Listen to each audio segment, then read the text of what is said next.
हम शुरू कर चुके थे एक वीडियो लेक्चर सीरीज जिसके तहत हम कवर कर रहे थे केमिस्ट्री। तो एक वीडियो मैं इससे पहले बना चुका हूं। अब आप बात करेंगे सेकंड वीडियो के अंदर। पिछली वीडियो में हमने डिस्कशन किया कि मैटर क्या होता है और उसकी प्रॉपर्टीज क्या होती हैं। आज हम बात करेंगे क्लासिफिकेशन ऑफ मैटर के साथ साथ इसकी स्टेट्स की। तो पिछले वीडियो लेक्चर में हमने सीखा कि मैटर क्या है। मैटर कोई भी ऐसी चीज जिसमें मास और वॉल्यूम हो उसे हम मैटर कह देते हैं। अब ये दो तरह का है, प्योर और मिक्सचर। प्योर को आप कैटेगराइज कर देते हैं एलिमेंट और कंपाउंड के रूप में। एलिमेंट यानी कि तत्व और कंपाउंड यानी कि यौगिक।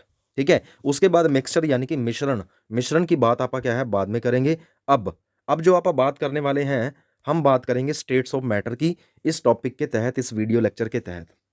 उससे पहले थोड़ा सा अगर आप याद करें तो हमने शुरू किया था एलिमेंट और कंपाउंड। एलिमेंट वो सब्सटेंस हैं, वो मैटर हैं जिनमें एक ही तरह के इलेक्ट्रॉन पाए जाते, एक ही तरह के एटम पाए जाते हैं। और कंपाउंड वो होते हैं जिनमें दो या दो से ज़्यादा टाइप के एटम्स आपस में जुड़ करके मॉलिक्यूल को बनाते हैं।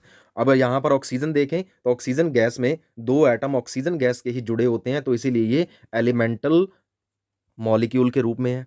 ठीक है। तो ये देखा जाए तो यहाँ पर मिथेन और वाटर की अगर बात की जाए, मिथेन और वाटर दोनों कैसे हैं, इस रूप में है कि इनके अंदर जो मॉलिक्यूल है उसके अंदर तीन या दो या तीन टाइप के क्या है एटम पाए जा रहे हैं।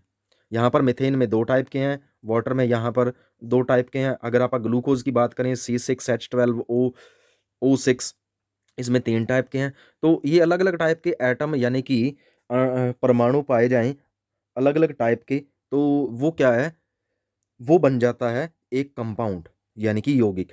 अब अगर आप बात करें स्टेट्स ऑफ मैटर यानी कि जो कि आज का हमारा टॉपिक है, हमने छोटी क्लासेस में ये जरूर पढ़ा है कि हमारे पास तीन तरह की स्टेट होती हैं, सॉलिड, लिक्विड एंड गैस। ठोस, द्रव और गैस, ये तीन तरह की स्टेट आपने छोटी क्लासेस में पढ़ी हैं। लेकिन अब हम पढ़ने जा रहे हैं इसकी फोर्थ और फिफ्थ फिफ्थ स्टेट यानी कि अवस्था। मैटर की, पदार्थ की अवस्था। पदार्थ की पांच अवस्थाएं हैं। एक तो है सॉलिड, जिसे हम क्या कह देते हैं, ठोस। लिक्विड, द्रव और गैसेस, आप जानते ही हैं गैस। और अब चौथी जो हम पढ़ने जा रहे हैं इस वीडियो के तहत वो है प्लाज्मा।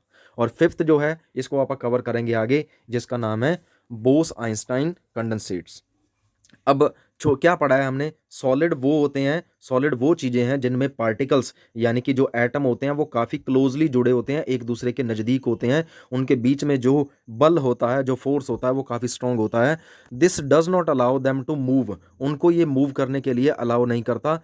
इसी की वजह से वो सॉलिड क्या है, कभी अपनी शेप नहीं बदलते, अपना आकार नहीं बदलते, जैसे हैं वो वैसे ही रहते हैं। क्योंकि उनके जो एटम्स हैं एक दूसरे को मूव करने नहीं देते, वो अपनी जगह पर वाइब्रेट कर सकते हैं, अपनी ही जगह पर रुके हुए वाइब्रेट कर सकते हैं लेकिन मूव नहीं करते। इसीलिए इनकी शेप क्या रहती है, फिक्स रहती है। और जितनी ये जगह वैसे घेर रहे हैं नॉर्मल स्टेट में, ये हमेशा ही वैसी रखेंगे, इसीलिए इनका वॉल्यूम भी फिक्स रहता है। तो होता क्या है, आपको पता है हर मैटर किस चीज का बना है, एटम्स और मॉलिक्यूल का। तो अगर मॉलिक्यूल्स की बात करें तो मॉलिक्यूल आपस में जुड़े होते हैं मॉलिक्यूलर फोर्स से। ठीक है, मॉलिक्यूलर फोर्स से, वो फोर्स उनको बांधे रखता है। तो इस स्टेट में, सॉलिड स्टेट में ये सबसे ज़्यादा होता है। अब अब आगे देखें तो इनकी शेप कैसी रहेगी, इनकी शेप रहेगी फिक्स। और इनका द्रव्यमान यानी कि मास और वॉल्यूम, ये दोनों क्या रहेंगे, फिक्स रहेंगे। ठीक है। इसके बाद ये टाइटली पैक्ड होते हैं आपस में। ठीक है। अब अगर आप देखें तो इनकी शेप अपने ही अकॉर्डिंग होती है। अब दूसरी स्टेट में जाएं तो लिक्विड, लिक्विड को आप जिस चीज़ में डालोगे वो वैसे ही शेप ले लेते हैं, क्योंकि उसके जो पार्टिकल्स हैं, चाहे एटम हो चाहे मॉलिक्यूल हो, उनके बीच में जो फोर्स ऑफ अट्रैक्शन होता है वो कम होता है और ये फ्लोएबल होते हैं, फ्लो कर सकते हैं। ठीक है। इसीलिए क्या है, ये किसी भी कंटेनर में, किसी भी बर्तन में डाले जाएं उसी की शेप ले लेते हैं। इनके अंदर शेप फिक्स नहीं होती लेकिन वॉल्यूम सेम रहता है। अब गैसेस, गैसेस आपको पता है वो रैंडमली मूव करती रहती हैं। अब इनके बीच में, इनके पार्टिकल्स के पास गतिज ऊर्जा ज़्यादा होती है, यानी कि काइनेटिक एनर्जी ज़्यादा होती है। मान लीजिए गैस है, हाइड्रोजन गैस, तो उसके जो मॉलिक्यूल्स हैं, उसके जो मॉलिक्यूल्स के पास जो एनर्जी होगी, गतिज ऊर्जा यानी कि काइनेटिक एनर्जी, वो ज़्यादा होती है। इसीलिए वो रैंडमली यहाँ से वहाँ मूव करते रहते हैं और अपना एरिया एक्सपेंड करना चाहते हैं। तो उनकी शेप भी फिक्स नहीं रहती, उनका वॉल्यूम भी फिक्स नहीं रहता। अब अब बात आती है प्लाज्मा की। प्लाज्मा क्या है, प्लाज्मा एक स्टेट है जो कि कैटेगराइज की जाती है, जो कि कही जाती है कि चौथी स्टेट है मैटर की। अब इसको एग्ज़ाम्पल से समझते हैं। हमारे पास मान लीजिए ये कोई सॉलिड था यानी कि बर्फ़ थी। उसको आपने गर्म किया तो वो किसमें चेंज हो गई? पानी में, लिक्विड में। अब आप इसको और ज़्यादा गर्म करें तो क्या किसमें चेंज हो जाएगी? गैस में। अब इसको और ज़्यादा अगर आप गर्म कर दें तो जो एटम्स हैं, वो एटम क्या करेंगे? अपने आप को आयोनाइज़ कर लेंगे। आयोनाइज़ करने का मतलब ये होता है कि उनके ऊपर चार्ज आ जाता है, आवेश आ जाता है, पॉज़िटिव या नेगेटिव। ठीक है? इसको समझने से पहले आप एक छोटा-सा मॉडल समझते हैं।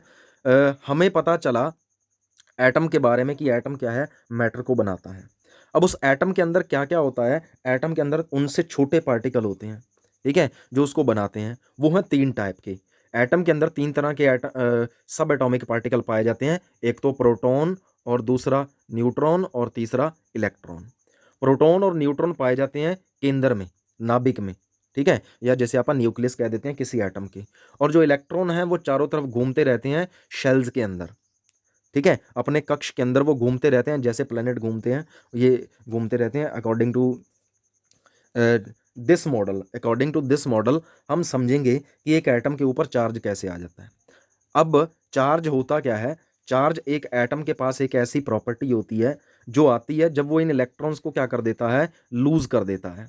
जब ये इलेक्ट्रॉन्स को लूज़ कर देता है, तब इनके पास ये चार्ज आता है। अब मैंने तुम्हें कहा कि एक एटम के अंदर इसके अंदर न्यूक्लियस है और न्यूक्लियस के चारों तरफ एक पार्टिकुलर कक्ष है जिसके अंदर इलेक्ट्रॉन घूमते रहते हैं। ये पार्टिकुलर कक्ष क्या कहलाते हैं? ये कहलाते हैं एनर्जी शेल्स। अब किसी इलेक्ट्रॉन को एनर्जी मिल जाए तो वो क्या करता है? अपने से पीछे वाली शेल को छोड़ करके अगली शेल में चला जाता है, यहाँ से अगली में, फिर और एनर्जी मिल गई तो और आगे चला जाएगा। तो एक्चुअली हम कर क्या रहे थे? जब आप हीट प्रोवाइड करा रहे हैं तो इलेक्ट्रॉन्स को एनर्जी मिल जाती है जिससे वो क्या है? अपनी शेल को छोड़ के अगली शेल में चले जाते हैं, फिर उससे अगली में। तो जब इस इसको छोड़ के जाते हैं तो एटम के पास केवल बच जाते हैं प्रोटॉन्स। तो प्रोटॉन्स की वजह से एटम के ऊपर आ जाता है केवल पॉजिटिव चार्ज, क्योंकि उसमें से नेगेटिव क्या है? चला गया है। अब इस पॉजिटिव और नेगेटिव के मिक्सचर को ही क्या कह देते हैं हम? प्लाज्मा कह देते हैं। तो we can say plasma is the soup of positive and negatively charge particles. बहुत ज़्यादा टेम्परेचर चाहिए इसके लिए, प्लाज्मा स्टेट को बनाने के लिए। तो जो सूरज है, जितने भी स्टार हैं, इन सभी पे प्लाज्मा ही मौजूद है। ये जो फोर्थ स्टेट ऑफ मैटर है, ये मौजूद है। तो ये कैसे अब वहाँ पर बहुत ज़्यादा टेम्परेचर की वजह से ये वहाँ पर बन रहा है। ठीक है? तो अगर मैं एटम के बारे में बात करूँ तो एटम के ये जो आइडियाज़ आते रहे हैं, वो 1803 से, जैसे जॉन डाल्टन ने पहले एटम के बारे में आइडिया दिया, फिर जे थॉमसन ने अपना मॉडल दे दिया कि पॉजिटिव और नेगेटिवली चार्ज पार्टिकल रहते हैं। तो इसके बाद क्या, रदरफोर्ड ने न्यूक्लियस की खोज कर दी, बोहर ने अगला मॉडल दे दिया। उसके बाद किसने? स्कॉडिंगर ने बता दिया कि इलेक्ट्रॉन्स हैं क्लाउड के रूप में मौजूद रहते हैं, ना कि इन शेल्स की तरह। ठीक है? पार्टिकुलर शेल नहीं है, क्लाउड के रूप में मौजूद रहते हैं यहाँ एक एटम के अंदर। अब इन्हीं मॉडल्स के ऊपर क्या है, ये जो आपा क्या है पता कर पाए हैं कि प्लाज्मा कैसे बनता है। अब आपको मैं एक पिक्चर दिखाता हूँ इस स्लाइड के अंदर। ये जो रूप दिख रहा है आपको, ये रूप है प्लाज्मा। तो प्लाज्मा कब बनता है? Plasma is created when one or more electrons are torn free from an atom. एक एटम है, उसमें से आप एक इलेक्ट्रॉन या एक से ज़्यादा या उसके सारे इलेक्ट्रॉन्स आप निकाल दें, तब वो एटम क्या हो जाता है? आयोनाइज हो जाता है। जब एक एटम अपने इलेक्ट्रॉन लूज कर देता है तो उसके ऊपर आ जाता है पॉजिटिव चार्ज, और इलेक्ट्रॉन्स अलग हो जाते हैं, उनके ऊपर तो होता ही है नेगेटिव चार्ज। तो उनको निकालने के बाद जब वो इकट्ठा पाए जाते हैं, तब वो जो स्टेट कहलाती है उसे कहा जाता है प्लाज्मा। तो डेफिनेशन देखें आप, plasma is generally a mix of these positively charge ion and negatively charge electrons. Positively charge nucleus यानी कि एटम का बचा हुआ ऐसा कैटायन, और जो नेगेटिवली चार्ज इलेक्ट्रॉन है जब इकट्ठा पाए जाते हैं तब वो स्टेट कहलाती है प्लाज्मा। अब प्लाज्मा ये बनता कैसे है? प्लाज्मा बनता है, इसके लिए बहुत ज़्यादा एनर्जी की चाहिए, किसको देने के लिए? गैस को। एक गैस मान लीजिए, एक कोई भी एटम है गैस का, ये उसके अंदर मान लीजिए आप गैस लेते हैं हाइड्रोजन।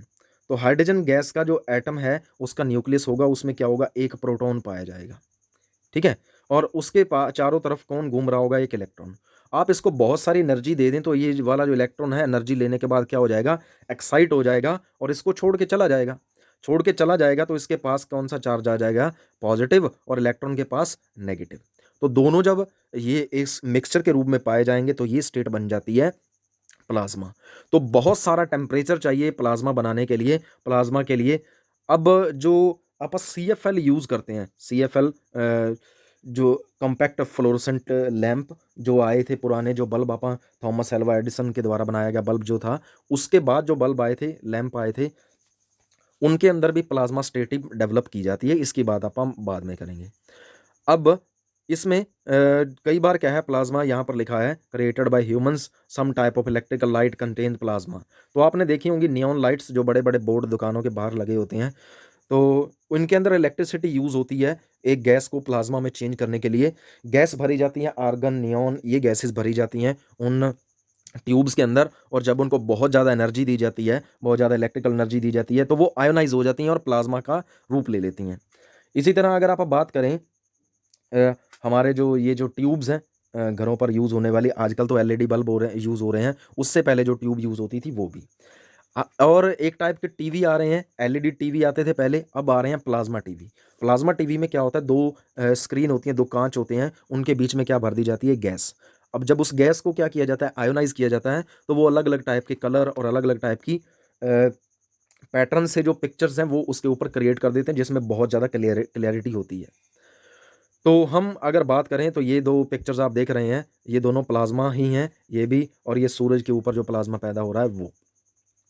अब आगे बात करें हम कि ये जो स्टेट है, ये जो प्लाज्मा स्टेट है, ये कैसे पैदा हो जाती है।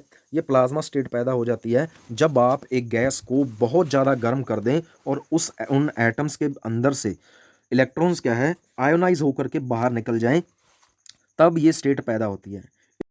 इसको आइडेंटिफाई किया गया था विलियम क्रूक के द्वारा, विलियम क्रूक 1879 के दौरान। लेकिन इसको बाद में स्टडी किया गया 1920s के दौरान, इसकी साइंटिफिक स्टडी की गई, तब जाकर के है आज के जो आप प्लाज्मा स्टेट वाले जो जो भी चीज़ें आप यूज़ करते हैं वो डेवलप आप कर पाए।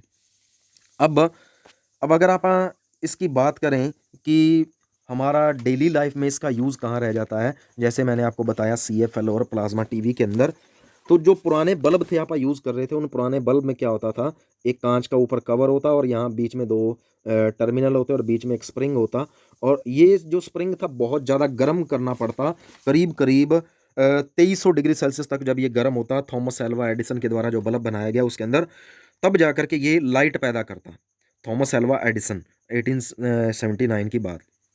अब लेकिन जो आज के बल्ब हैं, आपने ट्यूब देखी होंगी, ऐसे स्पाइरल शेप में ट्यूब बनी होती हैं और नीचे ऐसे जो उसका होल्डर होता है जिसमें वो कांच का हिस्सा लगाया जाता है, तो वो आजकल जो यूज़ हो रही हैं एलईडी, उससे पहले की मैं बात कर रहा हूँ, कॉम्पैक्ट फ्लोरोसेंट ट्यूब। इसमें होता क्या था, इसमें होता था कांच की एक ट्यूब होती थी, उस कांच के ट्यूब को अंदर से क्या कर दिया जाता था, कवर कर दिया जाता था एक मैटर से जो चमकता था फ्लोरोसेंट मटेरियल से, फॉस्फोर नाम की, ठीक है। और इसमें गैस भर दी जाती थी, मरकरी और आर्गन। और इसके साइड पर मान लीजिए ये एक ट्यूब है, इसके एक साइड पर क्या लगा दिया गया, एक इलेक्ट्रोड लगा दिया गया, जिससे क्या है, इलेक्ट्रिसिटी को जोड़ा जाएगा। अब इलेक्ट्रिसिटी को आप जोड़ेंगे तो क्या होगा, इन दोनों के बीच में क्या जनरेट हो जाएगा, पोटेंशियल डिफरेंस। अब होगा क्या, पोटेंशियल डिफरेंस से यहाँ पर बहुत ज़्यादा क्या होगा, ये यहाँ पर जो पाई जाने वाली गैस है उसको आयोनाइज कर दिया जाएगा। जब वो गैस आयोनाइज हो जाएगी, पॉजिटिव और नेगेटिव चार्ज में डेवलप हो जाएगी, तो एक एनवायरनमेंट बनेगा यहाँ पर जिसमें कंडक्शन होने स्टार्ट हो जाएगी करंट की, और क्या जनरेट होगी, अल्ट्रावायलेट रेज जनरेट होंगी। और वो अल्ट्रावायलेट रेज क्या है, जाकर के जब इस फ्लोरोसेंट मटेरियल पर टकराएंगी तो कौन सी लाइट पैदा होगी, विजिबल लाइट पैदा होगी। तो ये था इसका बेसिक प्रिंसिपल। अगर दोबारा से अगर आप बात करें क्या होता है, मान लीजिए ये एक ट्यूब है जो लंबे टाइप के आप घर पर यूज़ करते थे, कांच की ट्यूब ये बनी होती थी, और इसके अंदर वाली साइड पर एक मैटर चढ़ा होता था, उस मैटर को फ्लोरोसेंट मटेरियल कहा जाता है, फॉस्फोर। और इसके इसको इस साइड से बंद कर देते हैं, और यहाँ पर क्या लगा दिए जाते हैं, दो इलेक्ट्रोड। उन इलेक्ट्रोड में क्या छोड़ दी जाती है, इलेक्ट्रिक करंट छोड़ दिया जाता है। जब यहाँ पर पोटेंशियल डिफरेंस क्रिएट होता है तो जो अंदर की गैस है, मरकरी है और आर्गन है, वो आयोनाइज हो जाती हैं। जब वो आयनाइज़ होती हैं तो वो प्लाज़्मा में कन्वर्ट हो जाती हैं। वहाँ पर से जो मरकरी है वो अल्ट्रावायलेट रेज़ एमिट करेगा और वो अल्ट्रावायलेट रेज़ किस पे टकराएँगी जा कर के इस ट्यूब के ऊपर अंदर वाली साइड, जिससे जो फ्लोरोसेंट मटेरियल है वो चमकने लग जाता है और हमें लाइट मिल जाती है। ठीक है? अब ये था इसका बल्ब जो आजकल की सीएफएल हैं, उनका सिस्टम कि वो कैसे काम करती हैं। तो सीएफएल आपा को क्यों यूज़ कर रहे हैं? सीएफएल आपा यूज़ करते हैं क्योंकि जो पुराने टाइप के बल्ब थे उनमें बहुत ज़्यादा एनर्जी की ज़रूरत पड़ती थी। अ, एंड लाइट कम मिलती थी, हीट एनर्जी ज़्यादा पैदा होती थी। लेकिन ये जो फ्लोरोसेंट मटेरियल यूज़ होता है ये क्या करता है, लाइट ज़्यादा देता है और मैटर जो जिस काँच से ये ट्यूब बनी होती है, वो बहुत ज़्यादा गर्म भी नहीं होती। तो इससे हमारी एनर्जी बच जाती है।